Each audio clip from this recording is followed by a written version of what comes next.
জায়গাটা কি পরিমাণ সুন্দর দেখতে পাইতেছেন। আর এই সুন্দর জায়গা হচ্ছে এই সুন্দর বাইক নিয়ে আজকে কথা বলবো। এই হচ্ছে জিক্সার 250। আর জিক্সার 250 হচ্ছে জিক্সার 150, যেটা ওইটাতে আসলে কসমেটিক্স কোনো লুক আসলে চোখে পড়ে না, রাইড করলে বোঝা যায়। আর হচ্ছে যারা প্রো বাইকার, যারা বাইক দেখলেই চিনে, তারা হয়তো জিনিসটা কেসটা ধরতে পারবে যে এটা 250 একটা বাইক। আচ্ছা, যাই হোক, এই বাইকটার হচ্ছে জিক্সার 150 থেকে জিক্সার 250তে আসলে কী কী পরিবর্তন নিয়ে হচ্ছে এটা বাংলাদেশে লঞ্চ হয়েছে, এই জিনিসগুলো আপনাদেরকে আগে একটু দেখাই আমি। আসলে আউটলুক দিয়ে বোঝা যায় না, লাইক এখানে প্রথমত যে চেঞ্জটা বোঝা যায় সেটা হচ্ছে এই ডিস্কটা কিন্তু হচ্ছে 300 mm একটা ডিস্ক। আর হচ্ছে সাথে ভাইব্রেট ক্যালিপার, দেন হচ্ছে এটা কিন্তু ডুয়াল চ্যানেল এবিএসের বাইক, আগেরটা হচ্ছে সিঙ্গেল চ্যানেল ছিল, এটাতে ডুয়াল চ্যানেল দেওয়া হয়েছে। অ্যান্ড এটা টায়ারটা কিন্তু চেঞ্জ, টায়ার হচ্ছে এমআরএফ রেপসের সামনের হচ্ছে ফ্রন্টে হচ্ছে 110 সেকশনের টায়ার, এই যে 110 সেকশন, 110, 70, 17, এই হচ্ছে সামনের পরিবর্তন আর কি। আর ইঞ্জিনটা পরিবর্তন, আগে 150 জায়গায় এখন 250 লাগাইছে, এই হচ্ছে ইঞ্জিনের পরিবর্তন আর কি। আর আপনার পিছনের টায়ারটাও চেঞ্জ, পিছনের চাকার সাইজটাও একটু বড়, এটা হচ্ছে 150 সেকশনের একটা টায়ার, খুবই ওয়াইড একটা টায়ার। আর হচ্ছে পিছনেও কিন্তু হচ্ছে এই যে পিছনে কিন্তু এবিএস সেন্সর আছে, পিছনে এটার এবিএস আছে। আর যে ছোট্ট যে কসমেটিক্স চেঞ্জ সেটা হচ্ছে এই আপনার সাইলেন্সের কভারটা, এটা একটু চেঞ্জ আছে আর কি, এই চেঞ্জ। আর আসলে ওইরকম কোনো চেঞ্জ নাই।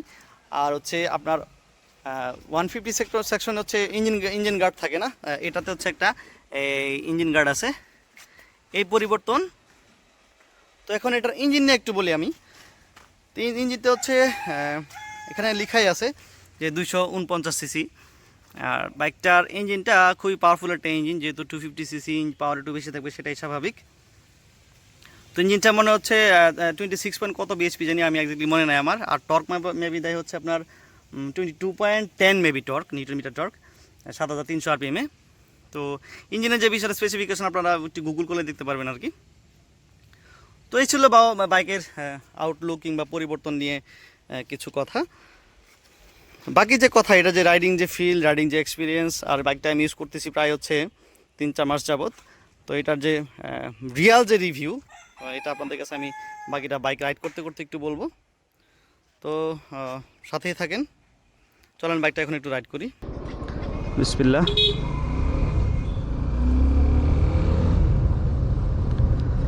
সম্ভবত বৃষ্টি আসবে, আকাশের অবস্থা খারাপ, আমার অবস্থা খারাপ, খুব গরম লাগতেছে এখন। আর হেলমেট পরলে তো ভাই আরও গরম লাগে। আচ্ছা, যাই হোক, তো দা পয়েন্টে আসি আর কি। তো এই দেখছেন কেন মুরগি মরে যায়। আচ্ছা, যাই হোক, তো দা পয়েন্টে আসি, দোয়া বইরা নেই। বিসমিল্লাহির রহমানির রহিম, সুবহানাল্লাযী সাখখারা লানা হাযা ওয়া মা কুন্না লাহু মুকরিনিন ওয়া ইন্না ইলা রাব্বিনা লামুনকালিবুন। আচ্ছা, এই হচ্ছে জিক্সার 250। আর এই বাইকটা আমি কেন নিছি এটা আগে বলি আপনাদের। বাংলাদেশের যতগুলো হায়ার সিসি বাংলাদেশে লঞ্চ হয়েছে অলরেডি এ পর্যন্ত, লাইক এফজেড 250, এটা তো রিসেন্ট লঞ্চ হয়েছে, N250, আর যে হায়ার সিসি যে রয়্যাল এনফিল্ড যে সিরিজগুলো আছে এইগুলা, কিন্তু সবগুলো মোটামুটি আমি টেস্টার দিছি, সবগুলো একটু ওয়েট বেশি মনে হয়েছে আমার কাছে। আর আমি পার্সোনালি হাইট একটু কম, 5 ফিট 4, আর যার কারণে ওই বাইকগুলো অনেক ভারী বেশি, ওগুলো ম্যানিভার করা একটু টাফ মনে হয়েছে আমার কাছে। আর বিশেষ করে N160 হচ্ছে N250 যেটা, এটার ওয়েট ব্যালেন্স আমার কাছে খুবই বাজে লাগছে, মানে ফ্রন্টের সেকশনটা হচ্ছে বেশি ভারী লাগে, যার কারণে ওইটা নেওয়া হয় নাই। আর তো সর্বোপরি এটা একটা রিজন ছিল আর কি, যে 250 জিক্সার রিসেল ভ্যালু কিন্তু ভালো। আর আমি যেহেতু পার্সোনাল একটা বাইক বেশি দিন রাখি না, এই কারণে হচ্ছে 250টা নেওয়া আর কি। এখন 250টা নিয়ে হচ্ছে আমি প্রায় 3000 কিলোমিটার মতো চালাইছি। আর 3000 কিলোতে আমি এটার ভালো মন্দ অনেক কিছুই পাইছি। তো এই জিনিসগুলো এখন আপনাদের কাছে শেয়ার করি। তো মন্দ দিকগুলো আগে শুরু করি। মন্দ দিকের মাঝে প্রথম যে মন্দ দিক ভাই, এটা হচ্ছে জিক্সারের একদম জন্ম থেকেই প্রবলেম, মানে জিক্সারের সব কিছু কেমন জানি একটু হার্ড, লাইক এটা ক্লাসটা খুবই বাজে লেভেলের হার্ড। এরপরে হচ্ছে আপনার এই গিয়ারটা, এটা তো 150তেও হার্ড, এটাতেও হার্ড। আমার বুঝে আসে না ভাই, এরা একটা সিরিজ এত বছর হইলো, এরপরও এই জিনিসটাকে এরা স্মুথ করতেছে না, এটা আমার মাথায় ধরে না। আচ্ছা, যাই হোক, এই দুইটা বিষয় হচ্ছে এটার মেন খারাপ দিক। আরেকটা খারাপ দিক হচ্ছে এটার চেইনে একটু নয়েজ হয়, চেইনটা ওই রকম ভালো মনে হয় না আমার কাছে, চেইনে ভালোই নয়েজ হয়, একটু লুবিং একটু কম, একটু শুকাই গেলে কিংবা মানে আমি দেখলাম যে লুবিং করলেও 2-1 দিনের বেশি থাকে না, আবার শুরু হয় নয়েজ, মানে এটা আওয়াজ শুরু হয়, এটা একটা প্রবলেম পাইছি। তো হাইওয়েতে, আর ঢাকা সিলেট হাইওয়ে এমনিতে একটু রিস্কি, অবশ্য আমি হাইওয়েতে রিভিউটা করতাম না, আর এটা হচ্ছে আজকে আমার শেষ রাইড। মানে এই বাইকটা আমি আজকে বিক্রি করে দিচ্ছি। অলরেডি কুমিল্লা থেকে এক ভাই চলে আসছে ভৈরবে, ওনাকে আমি শোরুমে আসতে বলছি এবং শোরুম থেকে ওনাকে ফাইল টাইল যা আছে ওনার নামে ট্রান্সফার করে দিয়ে ওখান থেকে ঝামেলা শেষ করে দিব আর কি। ওটি মারা যাবে না। আর আরও যে মন্দ দিক যেগুলো আছে এগুলো হচ্ছে আপনার এটাকে এখনও ব্যাকডেটেড রাখা হয়েছে। মানে চাইলে এটাকে আরও আপগ্রেড করেই কোম্পানি লঞ্চ করতে পারতো, যেহেতু বাংলাদেশে 250 হচ্ছে একটা হায়ার সিসি, একটা হাইওয়ের একটা ব্যাপার ছিল এখানে। তো আর একটা বড় মন্দ দিক যেটা আপনাদেরকে বলা হয় নাই, মানে আমি একটা 250 বাইক চালাইতেছি, এটার লুক কিন্তু একবারেই আগের 150-র মতো, যার কারণে আপনি 250 সিসি চালাইতেছেন এটা কেউ টের পায় না। মানে আপনি একজন হায়ার সিসি বাইকের ওনার, এই যেটা রাস্তাঘাটে আপনার আসলে কেউ দেয় না, ওই পাবলিক রিয়েকশনটা আসলে পাওয়া যায় না এই বাইকে।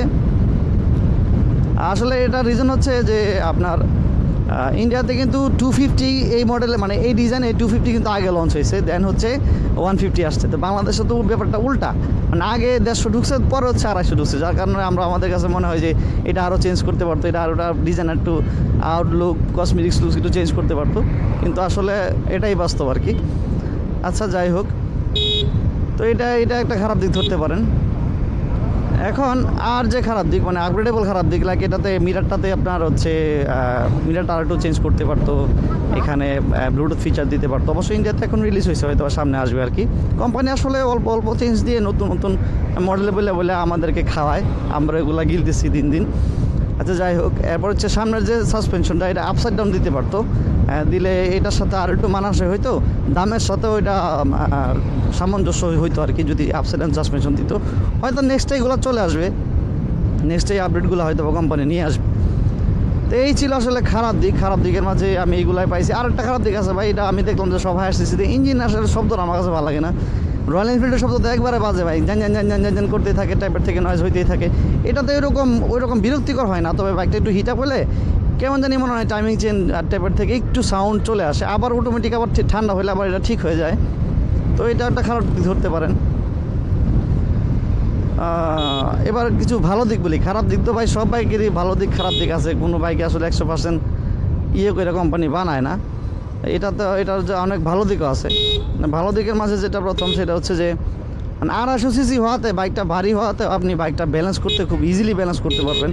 আর জিক্সার ভাই এমনিতেও easy to balance, easy to manoeuvre করার মতো একটা বাইক। আর এটার যে টায়ারের যেটা ব্যাপার আমি বলি, টায়ারের যে গ্রিপটা, মানে রোডের সাথে একদম আঠা লাগে থাকে বাইকটা। এটা টায়ারের গ্রিপটা খুবই জোস, আমার কাছে খুবই ভালো লাগে। এরপর হচ্ছে এটার যে ব্রেকিং, সামনে 300 mm ডিস্ক হওয়াতে, আর 110, পিছনে হচ্ছে 150 সেকশনের টায়ার, সব মিলাই এটার ব্রেকিংটা হচ্ছে অন্য লেভেলে নিয়ে গেছে। মানে আমার কাছে ব্রেকিংটা ভালোই মনে হয়েছে আর কি, ব্রেকিংয়ে কোনো ধরনের দুর্বলতা পাই নাই আমি। আর যেহেতু ডুয়াল চ্যানেল ABS, খুব কনফিডেন্টলি আপনি হাই স্পিডে এটারে ব্রেক মারতে পারবেন। এগুলো হচ্ছে হায়ার সিসির একটা মানে মজা। মানে আপনি কিন্তু হায়ার সিসি নিলে যে বাইক যে 250 সিসি বাইক যে 250 ব্যাপারটা কিন্তু তা না। হায়ার সিসি বাইকগুলোতে হয় কি, আপনার ব্রেকিং ব্যালেন্স এগুলো একটু ভালো থাকে আর কি, একটু ভালো দেওয়ার চেষ্টা করে কোম্পানি। যেমন এটাতে ব্রেকিং যথেষ্ট ভালো, ব্যালেন্স যথেষ্ট ভালো, খুব ইজি টু রাইড। এটা মানে আপনি যেটা যেমনি মন চায় এমনি এটা চালাতে পারবেন, কোনো ধরনের মনে হবে না। মানে একটা ভারী গাড়ি চালাতেছেন এই ফিল্ড আসলে হয় না জিক্সার 250-তে। তো এই হচ্ছে ভালো দিক। আর ব্রেকিং তো বললাম, আমি টায়ারের কথা বললাম। আর সিটটা মোটামুটি চলে আর কি, আরেকটু নরম হইলে ভালোই তো। এরপর আপনার যে সাসপেনশনের যে ফিডব্যাক, এটা যদি বলি, এটা যেটা যেমন দেওয়া আছে এটা তেমন আমার কাছে ভালোই লাগে। কারণ এর বেশি যদি আবার নরম করে ফেলে তখন হচ্ছে কর্নারিংয়ে মানে ব্যালেন্স একটু দুর্বল হয়ে যায় বাইকের। এটা একটা মিডল পয়েন্টে আছে, লাইক বেশি শক্তও না আর বেশি নরমও না। এই হচ্ছে এটার সাসপেনশনের ফিডব্যাক আর কি। আর এটার সিটিং পজিশন একদম লুক লাইক 150-র মতোই। এটাও আপনি স্ট্রেট পজিশনে বাইক চালাতে পারবেন, কোনো ধরনের পেন নেই, আপনি সারাদিন চালাতে পারবেন ভাই। হ্যাঁ, আমি যদি ওটা যে লং ট্যুরে যাওয়া হয় নাই, কিন্তু মনে হচ্ছে যে এটা মোটামুটি পেনফুল হবে না, মোটামুটি ভালোই কমফোর্টেবলি হচ্ছে লম্বা পথ পাড়ি দেওয়া যাবে আর কি। তো এইগুলোই হচ্ছে ভালো দিক। তো ভালো দিক, আরেকটা ভালো দিক সেটা হচ্ছে আপনার এটার রিসেল ভ্যালু। মানে বাংলাদেশে যতগুলা বাইক আছে IRCC সবচেয়ে ভালো রিসেল বলে আমার মনে হয় যে জিক্সার 250 এখনও রয়ে গেছে। সবগুলা বাইকের দেখলে অবস্থা খারাপ। আর আমার কেন জানি মনে হয় বাংলাদেশে IRCC-গুলো কখনোই সুবিধা করতে পারবে না, কারণ বাংলাদেশের মানুষের কালচার বলেন, মানুষের